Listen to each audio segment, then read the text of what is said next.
Finished reading the book Joshua's Oregon Trail Diary. This book takes place in St. Joe's, Missouri in 1848. Joshua McClellan and his family are traveling to Oregon on the Oregon Trail in order to get a better life. Throughout their 7 months journey, many dangerous things are happening along the way, like people dying, getting killed by drowning, and getting hung, and other exciting things along the way.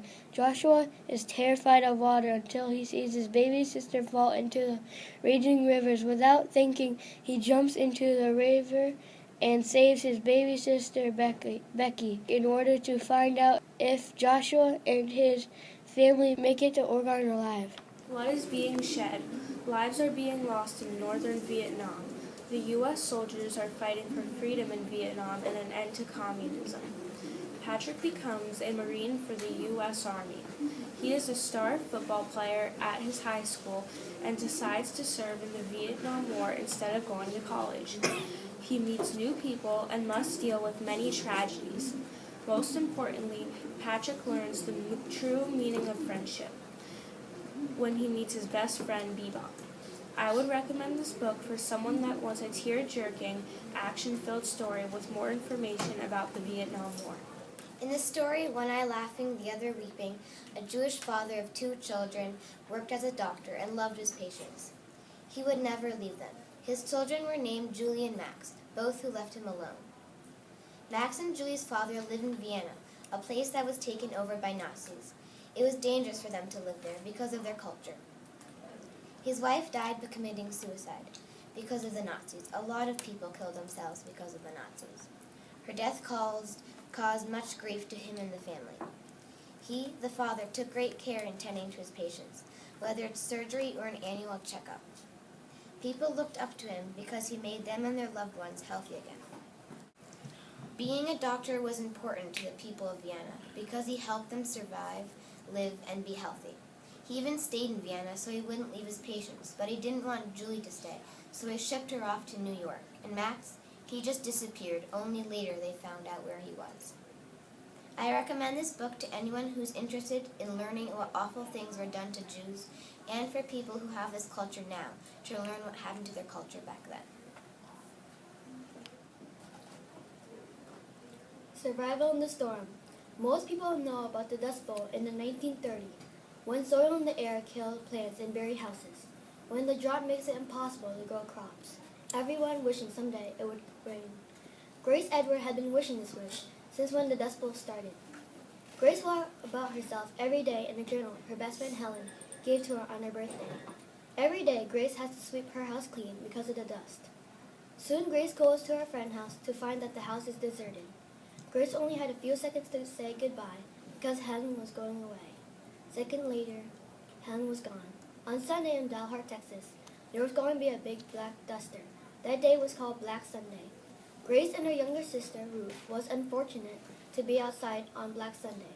They hid in Helen's deserted house to stay alive. Will they make the Black Sunday alive? Read this book to find out. This book would be perfect for people that like suspension. The Journal of Otto Peltonen, Finland, 1904 through 1905. The main characters in this story are Otto Peltonen, his uncle, and his friend. Otto owns a mining company with his uncle. Their mining company is not as great as it seems because they have some bad workers. Otto says a person's name and says that he is one of the worst workers in the whole mining company. Later on in the story, they want to move to Minnesota, and they do. Otto's favorite sport is baseball, but he cannot afford a glove, and he gets all his power to hit the ball from chopping wood for heat for the house.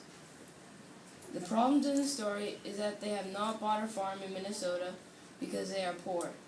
Otto likes it there. Otto's parents say that they might have to move back to Finland because they do not have enough dairy goods, and they do not have a farm. His uncle also dies in the book, which is sad. I'd recommend this book for readers who like life experiences and for people who like moving around in books. You should read this book.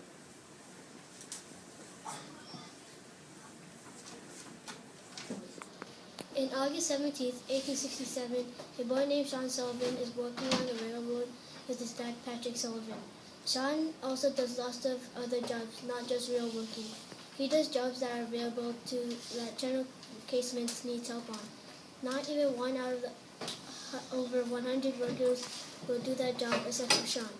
Sean does these jobs so he can make money to buy things for the rest of his family back in Chicago. This railroad is built from California to Utah. That's a lot of miles to build. Throughout this book to the end, they have reached their goal and finished the railroad. While working on the railroad, the workers were attacked by the Indians when on the rail cars. Almost every day, one man dies. I recommend this book to anyone who is interested in learning the history for the Transcontinental Railroad. Corey is a 9-year-old boy. He is also the main character in the story Freedom's Wings. One important thing Corey does is whistle, and whistling bird songs is a foreshadow for how he finds his father. Corey's father has left before Corey has ran with his pregnant mother. So that leaves Corey in charge. March 17, 1858, Corey and his mother start running, searching for their destination so they can be safe. Corey runs north in his father's footsteps.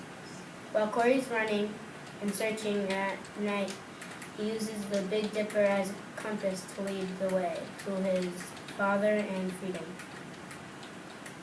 Corey lived in Jamestown, Kentucky, ran on foot, crossed the Ohio River in a boat, and continued running north.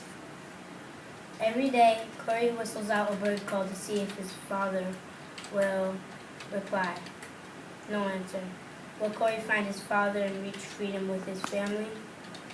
I recommend this book for kids who are interested in slavery and Underground Railroad diaries. Voyage on the Great Titanic. April 15th, 1912, the most horrific thing ever happened to Margaret Brady and many other people. The sinking of the Titanic.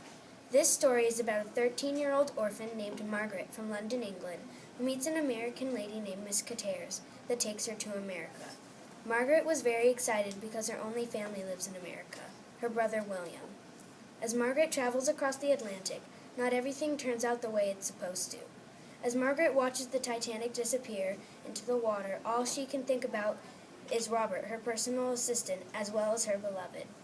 When she finds Miss Cateres on the Carpathia, the ship that took the survivors to America, Miss Cateres was very worried and happy she was okay. The rest of the way to America, they didn't say a word. To find out if she meets William, you're going to have to read the book. I think this book is for people who want to learn about the Titanic, romance, sadness, and horror. The Fences Between Us. In Seattle, Washington, 1941, a girl named Piper Davis lives a normal life with her family. All she has come to know changes when her brother is shipped off to Pearl Harbor and it gets bombed by the Japanese. After the bombing, Japanese Americans were forced out of their homes and shipped off to camps. Piper's father, a Japanese Baptist, is angered by the government because of their unfair treatment of the Japanese. People are treating Japanese like animals. Piper and her father reluctantly moved to Idaho and helped the Japanese survive through this difficult time. Piper hopes that war will end and everything will go back to normal. But things will never be normal again. This book would be good for those who want to know more about how time was after the Pearl Harbor bombing. An exciting trip across the Atlantic Ocean to America doesn't turn out the way she expected. Zipporah Feldman is a Jewish immigrant girl who has moved from Russia to New York City with her mother Sarah and her two sisters Miriam and Tova. 2 years ago, her father moved from Russia to America to make more money so he could send it to his family back in Russia so they could come and move in with him in his new apartment. When Zipporah arrives, she doesn't like America right off. She feels this way because she says it's too dark and not what everyone back in Russia said it would be like. They said it would be like the Golden Country. They say this only because they assume it. But this all changes after she makes two new friends. Their names are Yitzi and Blue. Yitzi and Blue are both Jewish immigrants. Zipporah's outcome of America also changes when she gets to see her father play in an orchestra. Later in the book, Zipporah gets a part in a play. The play's name is Shulamith. She gets a part of one of the Shulamith's children. In this part, she gets eaten by a lion. This is the very first Yiddish play Zipporah has ever been in. I'd recommend this book to anyone. It is a really good book, and it might be good to learn new vocabulary, even though the new vocabulary could be in Yiddish. What the author is trying to get out there from this book is even though you don't like an environment you're in right now, you could get used to it and end up liking it. Journal of Scott Pendleton Collins is part of the Dear America series. The book takes place in Normandy, France in 1944 during World War II. Scott's great-grandfather fought in Civil War, and it is a tradition to become a soldier. There are heroes in Scott's family, and he wants to be just like them, so he becomes a soldier. Scott soon finds out it's really tough being a soldier, and it is not what he thought it was going to be like. Along the way, lots of people are dying, and it is making Scott feel bad to see people die like that. He is terrified to die, and he goes through tragedy himself on the front lines. To find out if Scott survives the war and sees his family again, this book is good for teenagers who want to learn about the war.